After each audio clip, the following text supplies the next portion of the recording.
Epiphany means a revealing, a sudden and surprising moment of revelation. In Jesus' story and in the church year, it begins with the visit by the Gentile foreigners to the infant Jesus. Jesus is revealed to the world beyond Judaism. The season after the Epiphany ends with the transfiguration on the mountaintop, witnessed by Peter, James, and John. This story does not fall on the heels of last week's gospel about Jesus healing Peter's mother-in-law. In the Gospel of Mark, this comes some 8 chapters later, after Jesus has had a heart-to-heart with his friends about what is coming and what will be expected of his followers. They too will have to pick up their cross and follow in his footsteps.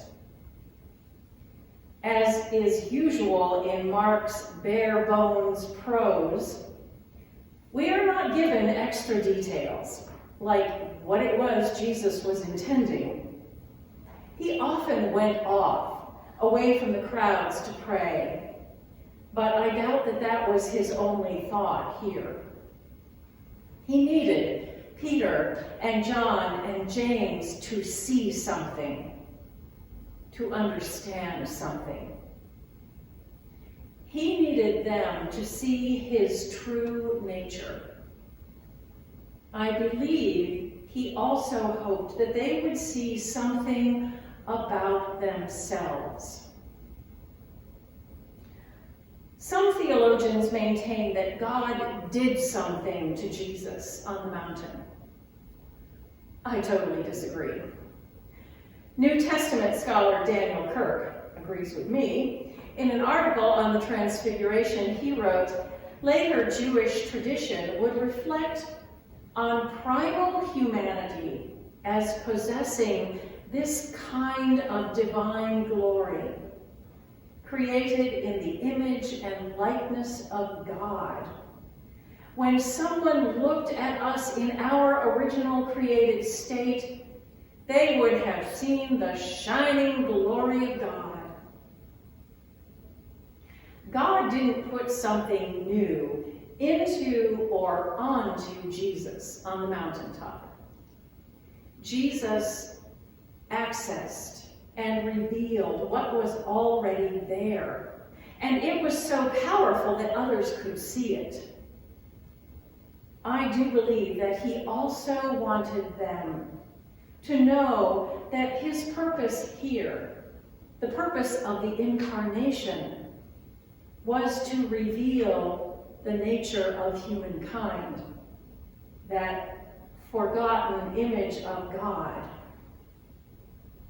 We reflect this idea in our Eucharistic prayer that says that we would be restored to the glory intended for us. If the point of this story were that God could, at a moment's notice, fundamentally change our nature, then why would we bother to work to grow in knowledge and grace? If, however, God's intent here is to open our eyes to show what we already are, but that we have somehow been unable to access or remember, then we have every motivation to pursue self-realization as participants in Christ. If this amazing, dazzling light exists in us as well, what will it take to set it free? It may be as simple or as difficult as believing it about ourselves.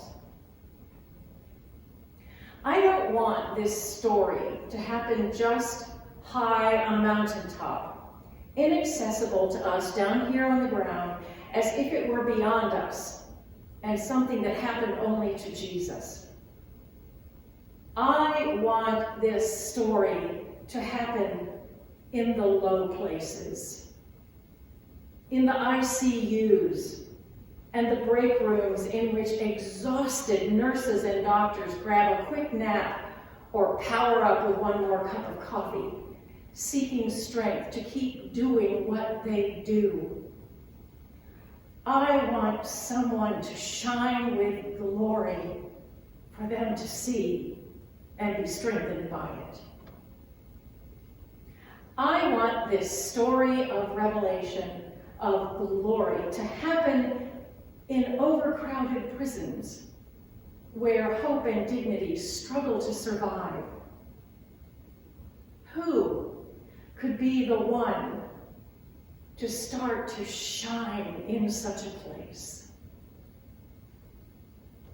I want this story to change how refugees are seen and treated. Imagine if every one of them, in camps in Syria or in cages along the U.S. border, were suddenly glowing with God's light.